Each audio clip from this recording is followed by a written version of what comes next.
Okay, so this is going to be a quick interview or introduction to Android Studio, and ultimately we're going to create a very simple app, a couple of different ones. So you want to start off in class by downloading the Android Studio zip that I provided on Google Classroom.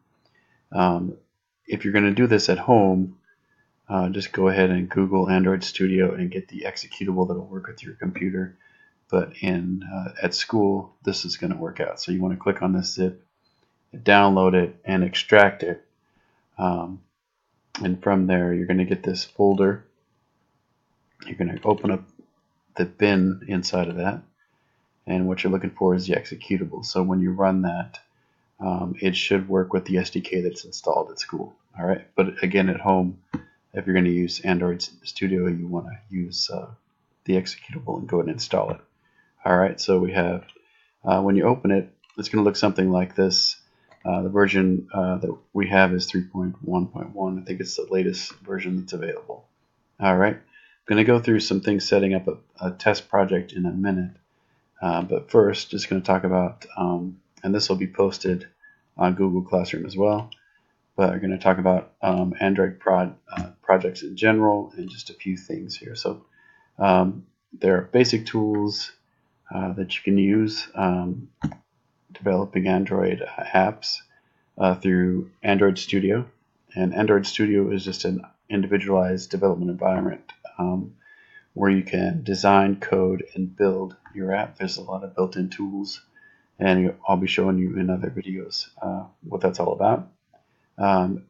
Android Studio uses Java as the main language to develop the apps.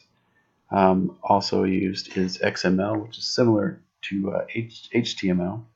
A similar tag-based language to HTML that works well with Java and connecting the design elements with your Java programs.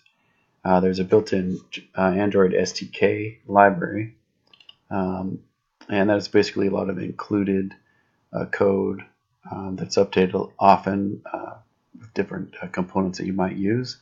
We'll talk about that more as we use some elements with that.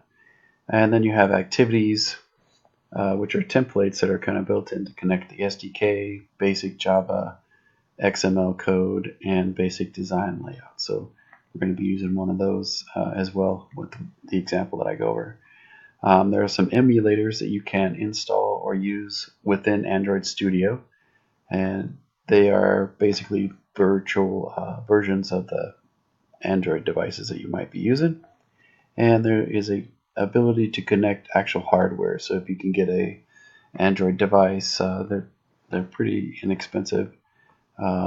Some basic ones that you can actually test on a device. It makes it a lot nicer, and debug through USB.